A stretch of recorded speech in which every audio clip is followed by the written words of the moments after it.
The mask. To test if a mask fits your face, don't use the strap. Place it against your face, make sure there's no hair in between, suck in through your nose and listen for air leaks. If you hear no leaks, then the mask fits your face. For the guys, if you did not shave, you might hear leaks on the bottom. Bottom leaks won't flood the mask. But if you hear a leak from the side, then the mask does not fit you and you better try another one. If you want to buy a mask, buy one with soft silicone. Black silicone won't change color, while transparent silicone often turns yellow and can have algae growing in them. However, transparent silicone lets through light and that looks better on pictures. The best snorkel for freediving is the simple J-type, with no valves or locks that can cause leaks, drag or top heaviness. Place the strap on the back of your head, just above the ears. Then do the hair check. With one hand, tilt your mask forward. With the other hand, swipe your hair upwards. While the mask is on your face, find out how to tighten and untighten it. In case you get water in your mask, you can blow it out, even underwater. Seal the top of the mask against your forehead, tilt your head backwards, and gently blow out through your nose. You should feel the air escape from the bottom of the mask. If you feel it escape from the side, then try it again, but lift the mask a little so it will be easier for the air to drive the water out from the bottom. Now adjust your snorkel in a way that it points to the sky and fits comfortably in your mouth. You can adjust the rubbers on the side and also you can rotate the mouthpiece.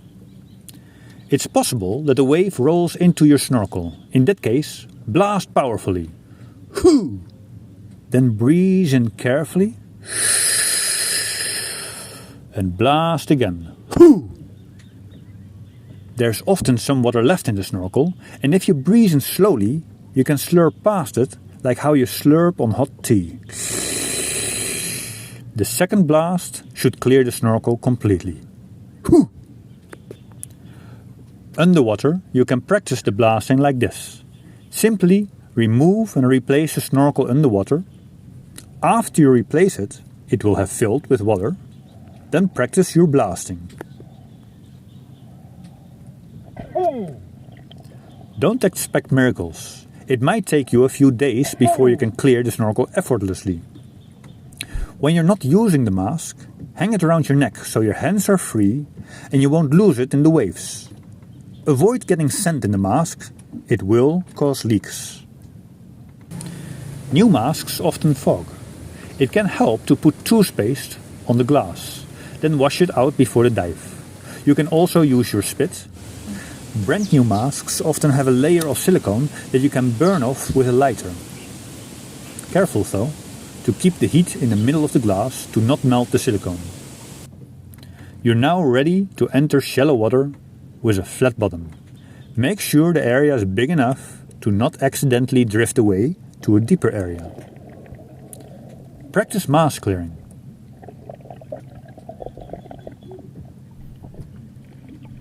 And snorkel blasting. Now lay down flat and allow your body to float while you breathe through your snorkel.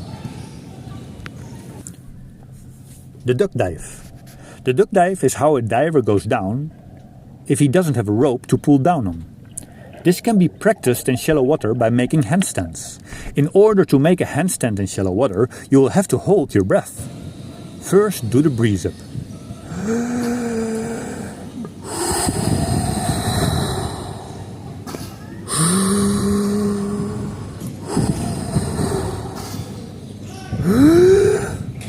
Then lift up your legs above your center of gravity. Eventually, the weight of your legs should push down your buoyant lungs. If you're not able to get your legs up, then practice somersaults first. Initially, keep your knees to your chest till you can stretch them out vertically. Aim to keep your legs centered during the turn. When getting yourself a pair of fins, the full foot fin will give the best contact with the foot. Best find a fin that is so comfortable that you don't need socks. It's normal that your toes stick out. Don't walk on fins, cause you could break them or fall. There's no left or right. They fit on both feet. The best place to put fins on is in chest deep water. And then while you put them on, keep your shoulders underwater. When your shoulders are underwater, you're almost floating. Therefore, there is very little pressure on your feet. Now, even if you would step on a sea urchin or a piece of glass, it would not even penetrate your skin. Lay down while looking underwater. It's probably blurry because you've kicked up the bottom. To go forward, scissor kick your legs. Try to not bend your knees too much. Try not to cycle your legs. Just stroke them. To stand back up, first turn on your back. Then bring your feet down and stand up, but keep your shoulders underwater. It's okay to practice this alone, but if you're with a buddy, then stay shoulder to shoulder and make a habit to stay together. Don't go faster than your buddy. If your buddy is slower, then let him set the pace. Never stand on corals. You would harm them, they would cut you, and you would deserve it. It's important to first practice your skills in shallow water. Do not leave the shallow area before you have mastered the survival flow challenge, as discussed in the previous lesson. And the 200-meter swim without touching the bottom and without masked snorkel and fins. Slowly grow your confidence. Don't be in a hurry. Some students practice in shallow water for a month, and that's fine. Don't trust others too much.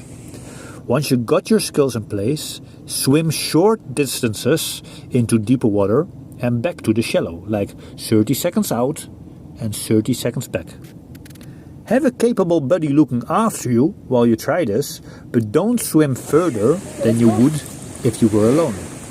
Don't rely on your buddy's ability to rescue you, rely on your own ability. Now let's talk about your ears and about equalization. Once you are comfortable with the basic freediving gear, you could try and pull yourself underwater on a line. At first, do this in water where you can still stand. When you do so, you will feel pressure on your ears, just like you feel pressure on your ears when you're in a car coming down a mountain or when you're descending in an airplane. This pressure has to get equalized by closing the nose and blowing against it. This maneuver has been discovered by an Italian doctor called Valsalva, and we call it the Valsalva maneuver. Every diver has to learn how to equalize, and for every diver it's different. It's normal to have days that you cannot equalize. Then respect your ears, don't go deep, and enjoy your breath holding practice. In general, you should never feel pain. If you feel pain, you are too deep already. Go up a bit. We will show you 4 tricks you can try if Valsalva alone does not work.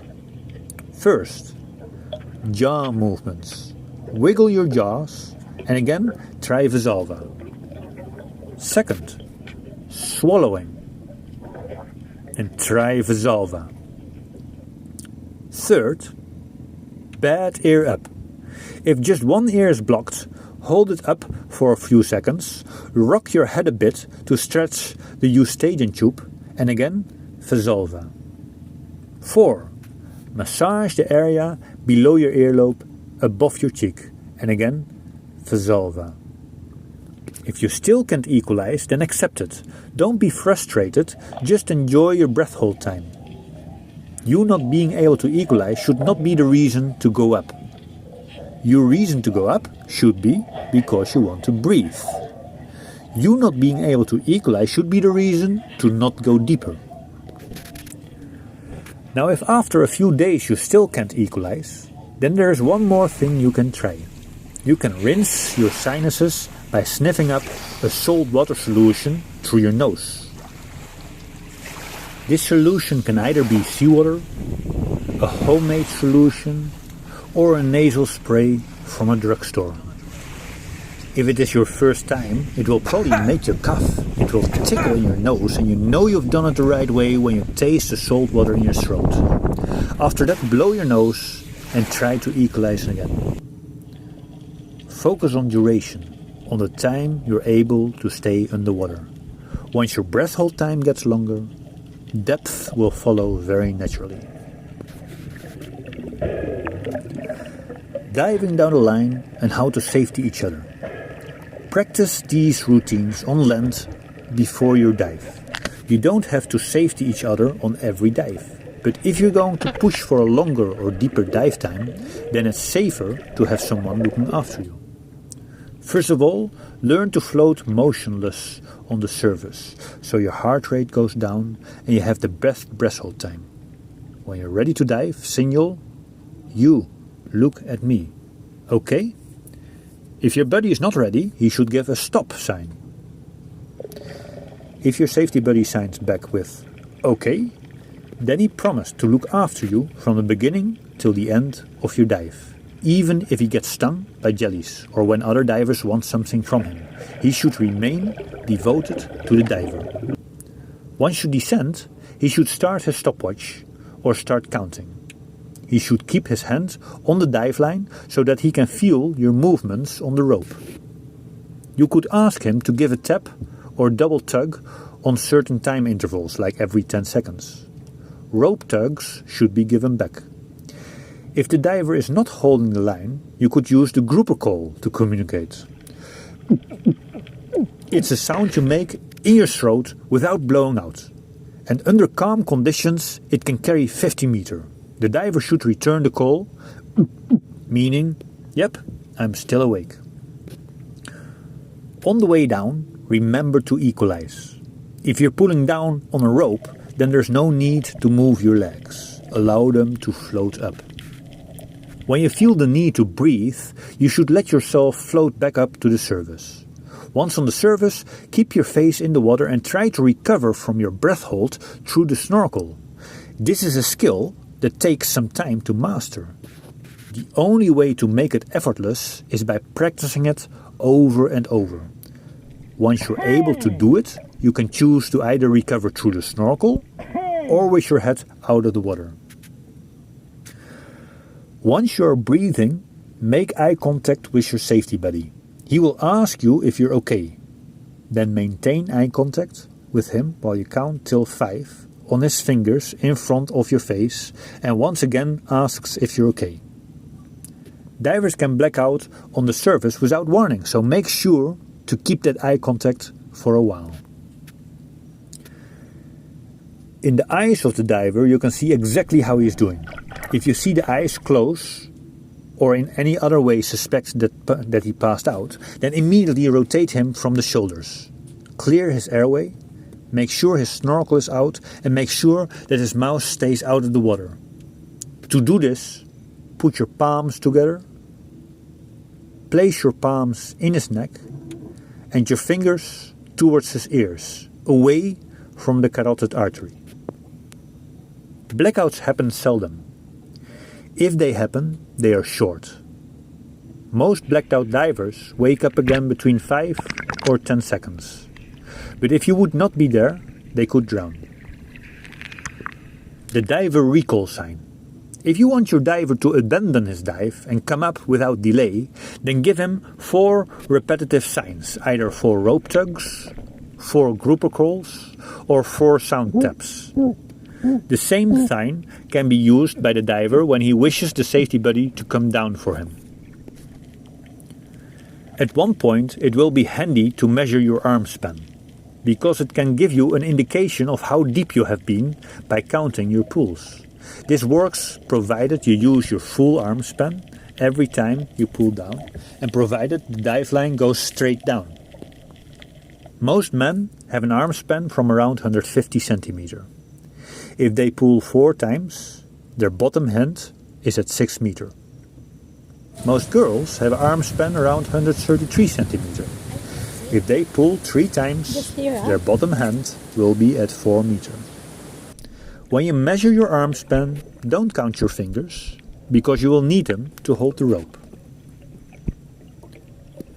To practice the duck dive in deep water, it can help to swim towards the dive line to create some momentum. Pass the line by arm length, so once you rotate, you're actually facing the line.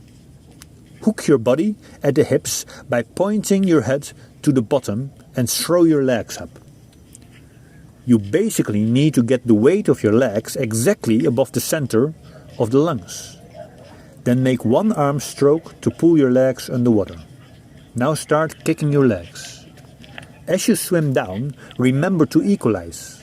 If you can't equalize, then level out and swim horizontally around the dive line until you want to go up to breathe. Most divers need about 4 days to optimize their duck dives. Be smart about boat traffic. Propellers can cut your head open. Propellers kill people every year. Be visible to boat traffic. Surface next to your float and talk to local boat captains to let them know you're there. If you're diving with 3 or more people, it's good to go over some rules of rotation. Lesson 5C. This minimizes in-water talk and maximizes the amount of practice dives that can get done in a given time. The next lesson will be on rescue and self-help. It's best to familiarize yourself with these 5 topics as soon as possible, no matter at what level you are. We will practice those topics in shallow water so that anyone can join.